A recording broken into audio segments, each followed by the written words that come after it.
Hello and welcome to this edition of News Today. Without delay, let's have a look at the headlines first. Security forces conduct the biggest ever operation against Naxalism. Cabinet approves India's 6th semiconductor unit in Uttar Pradesh under India's Semiconductor mission. India unveils first cluster of 5 carbon capture and utilization testbeds for cement sector. National Statistics Office makes changes in periodic labor force survey from 2025. Ministry of New and Renewable Energy eases solar panel efficiency norms for off-grid rural projects. In what is being hailed as a decisive breakthrough, security forces have launched the biggest ever operation against Naxalism to date, in line with the national objective of making India Naxal-free by March 31, 2026. A significant blow has been dealt. 31 Naxalites have been killed at Karagutalu Hill or KGH, situated on the Chhattisgarh-Telangana border. Now, why is KGH so critical? Because it's the very location where the unified headquarters of major Naxal outfits, including the People's Liberation Guerrilla Army or PLGA, Battalion 1 were based. This well-coordinated mission was carried out jointly by the Commando Battalion for Resolute Action or COBRA of the CRPF, the Special Task Force or STF, and the District Reserve Guards or DRG. To understand the magnitude of this operation, let's briefly look at left-wing extremism or LWE, also known as Naxalism. It all began in 1967 in Naxalbari, West Bengal. The ideology? It's rooted in Maoist principles, advocating armed insurrection and parallel governance structures to seize state power.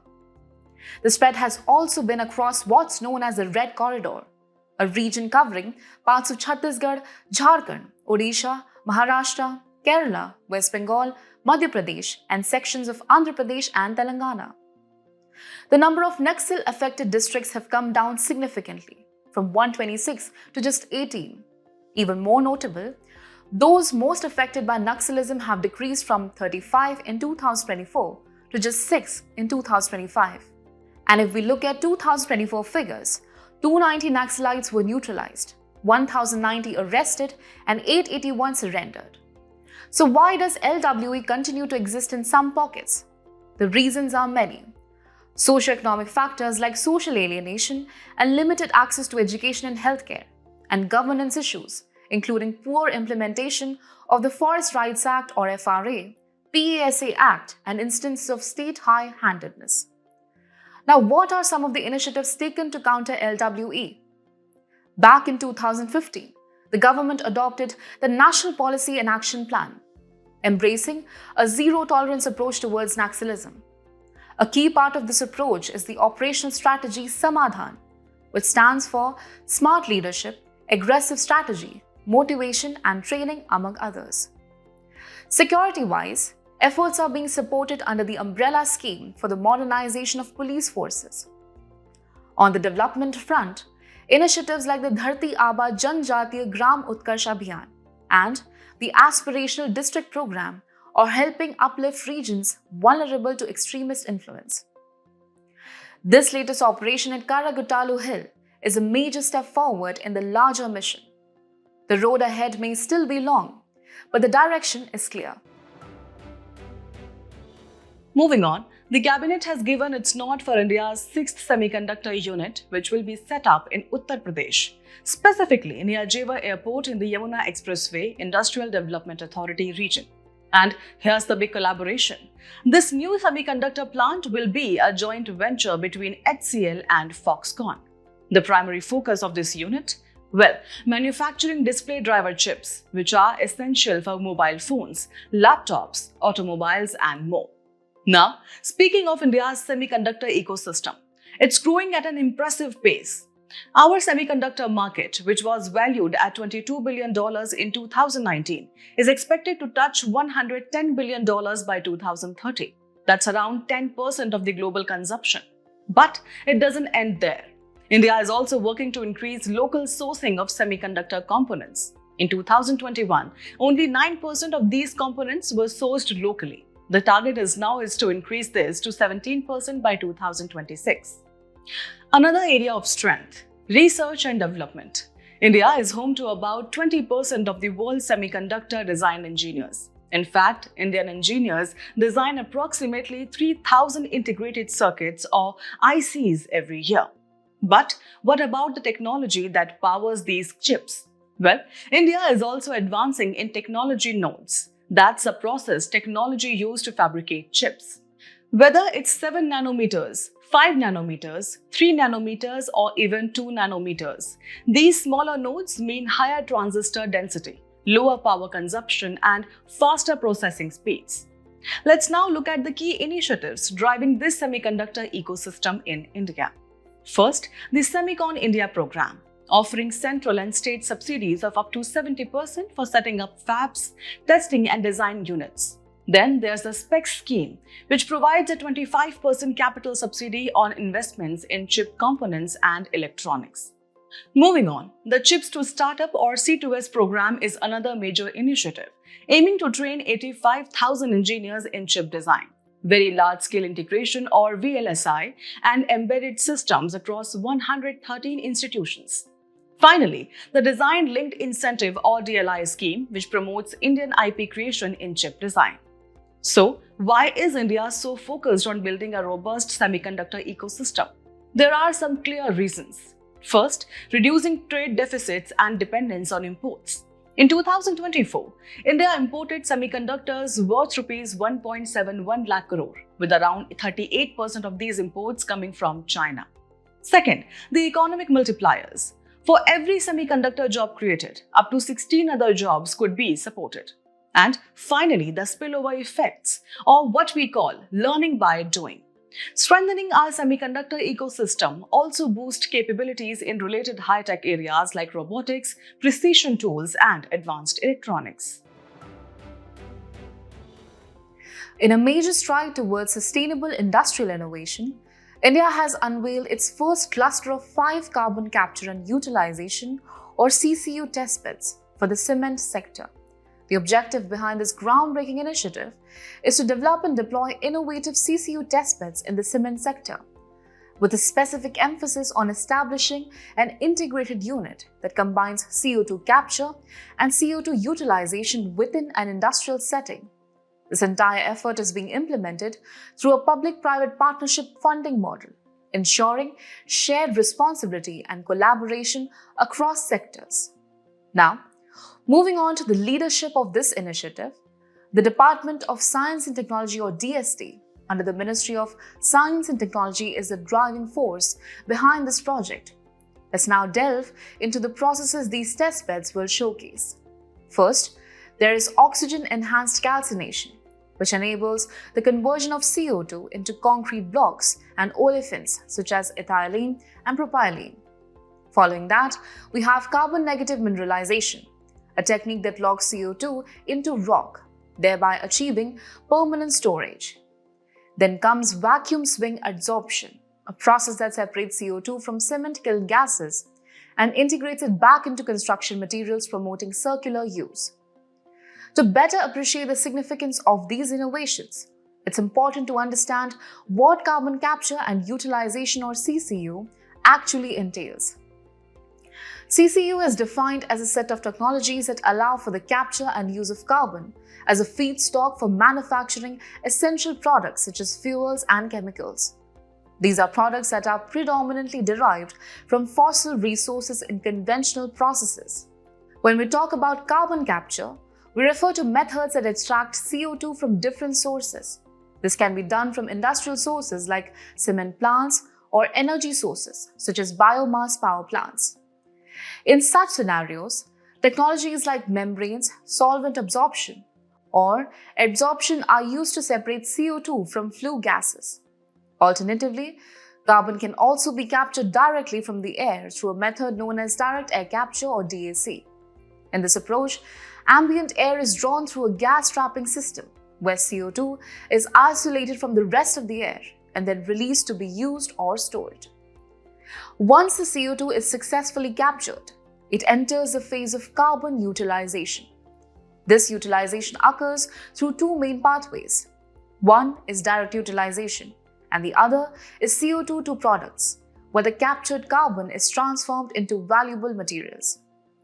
In direct utilization, CO2 is used in several ways.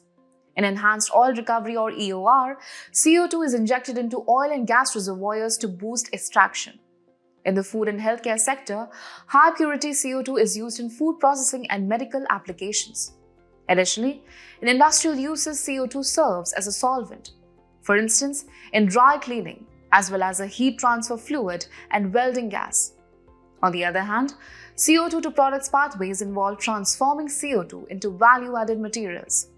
In the chemical sector, CO2 is used in the production of urea, plastics such as polycarbonates, and in microbiological conversions. For fuels, CO2 is converted to methanol for further processed into gasoline and diesel via Fischer-Tropsch synthesis. Lastly, in the case of mineral carbonates, CO2 is reacted with calcium or magnesium to produce building materials like cement. And with that, India marks a significant milestone in integrating climate action with industrial development, particularly in the high-emission cement sector. The National Statistics Office or NSO under the Ministry of Statistics and Program Implementation or MOSPI has announced significant updates to the Periodic Labour Force Survey or PLFS starting from January 2025. PLFS was launched in 2017 by NSO under MOSPI. To begin with, the PLFS will now release labour indicators like labour force participation rate, worker population ratio and unemployment rate on a monthly basis at the all India level. And importantly, this will be based on the current weekly status. Now, what do these terms mean? Labour force participation rate or LFPR is defined as the percentage of persons in the labour force working or seeking available for work in the population. Worker population ratio or WPR is the percentage of employed persons in the population. Unemployment rate or UR is the percentage of persons unemployed among the persons in the labour force. Current weekly status or CWS refers to the activity status determined based on a reference period of the last 7 days preceding the date of the survey. Next, the quarterly estimates of employment and unemployment indicators, which previously covered only urban areas, will now also include rural areas, offering a more comprehensive view. Moving on, the PLFS annual reports will now follow a calendar year format, like January to December, replacing the previous July to June format. This change ensures better alignment with international databases. For better precision and reliability of labour market estimates, the sample size of households has been increased by 2.65 times. Further, the geographical representation has been improved. Districts will now serve as the primary geographical unit for most areas, enhancing localized data collection. And in rural areas, stratification will be based on village distance, whether within 5 kilometers of district headquarters or near cities and towns with over 5 lakh population.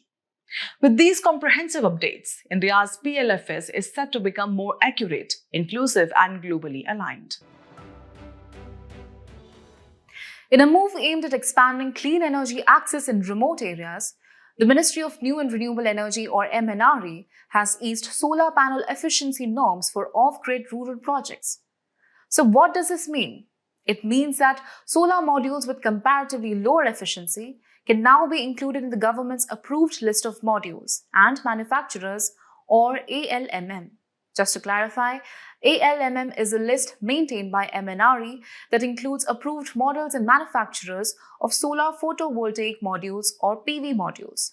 Now, let's look at the key changes introduced under the May 2025 amendment. The most significant update is a reduction in efficiency standards for certain solar modules. Previously, for off-grid systems below 200 watts, the required efficiency was 19% for crystalline silicon and 18% for cadmium telluride or CDTE modules. Under the new norms, both technologies are now held to an 18% efficiency standard. Moving on to the scope of this change, it's important to note that the amendment applies only to off-grid solar applications below 200 watts. This includes solar lanterns, micro solar grids, street lights, small fans and appliances. However, this change does not affect larger systems such as rooftop solar installations or agricultural pumps.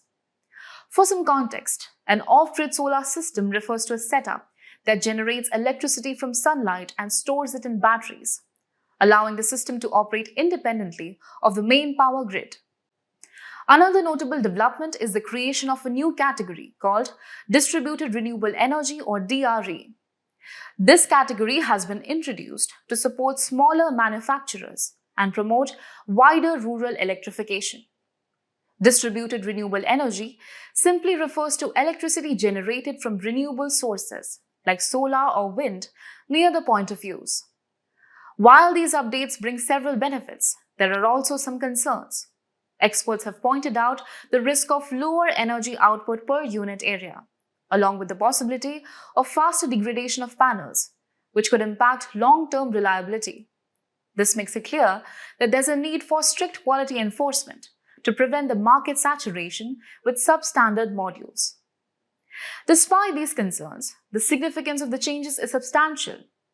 Lowering the efficiency threshold is expected to improve accessibility and affordability, as it reduces the cost of solar kits, making them more attainable for rural consumers.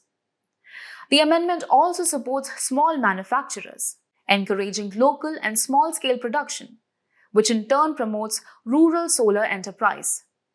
Moreover, it offers a boost to rural electrification by facilitating the spread of solar-powered lighting and appliances in hard-to-reach areas where grid power is absent or unreliable. From a technology standpoint, the changes allow for wider use of polycrystalline silicon, which is more cost-effective, and CDTE thin-film modules, which perform well in low-light conditions and come at a lower cost. With this strategic shift, India continues to align clean energy initiatives with inclusivity and rural development. In today's Space in News, we turn our attention to Colombia with its capital, Bogota.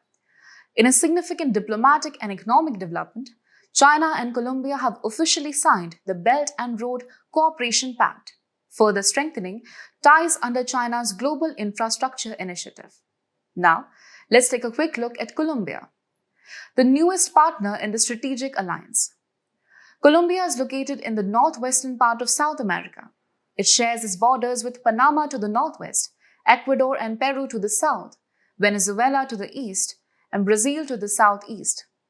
Geographically, the country is bounded by the Caribbean Sea to the north and the Pacific Ocean to the west.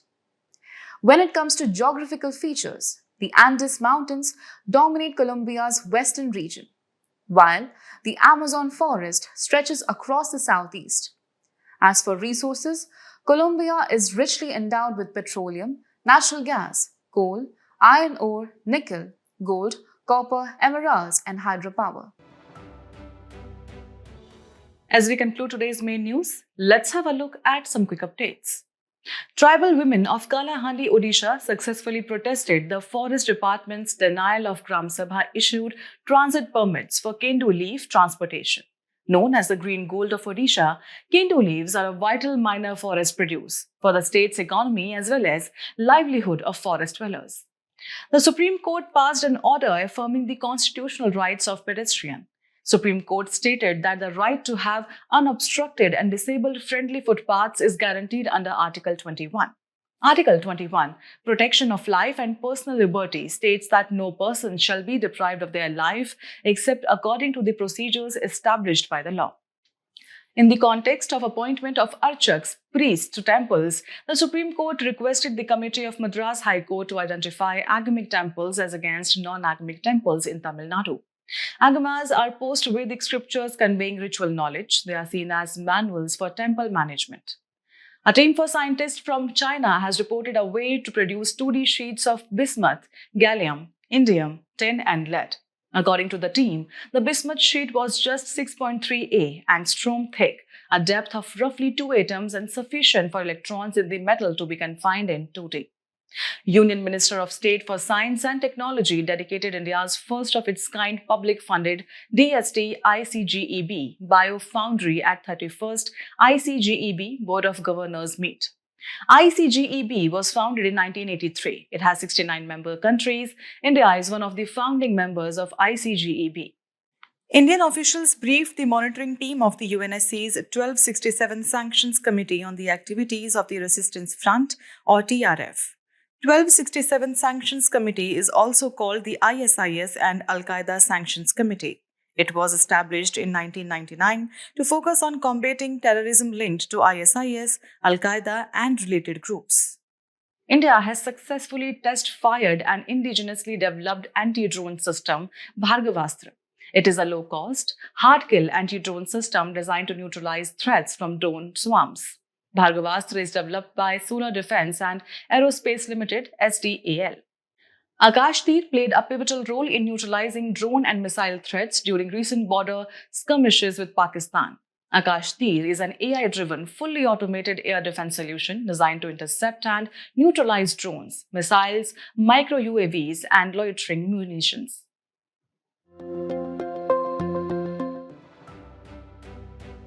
Before we sign off, let's challenge your understanding in today's installment of Test Your Learning.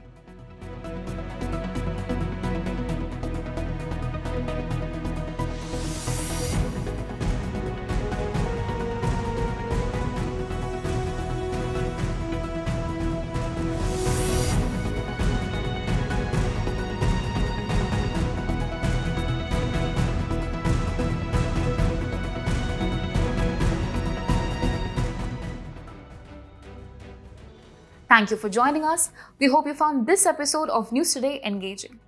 For the solutions to the quiz and to access the PDF version of News Today, remember to visit the provided links in the description.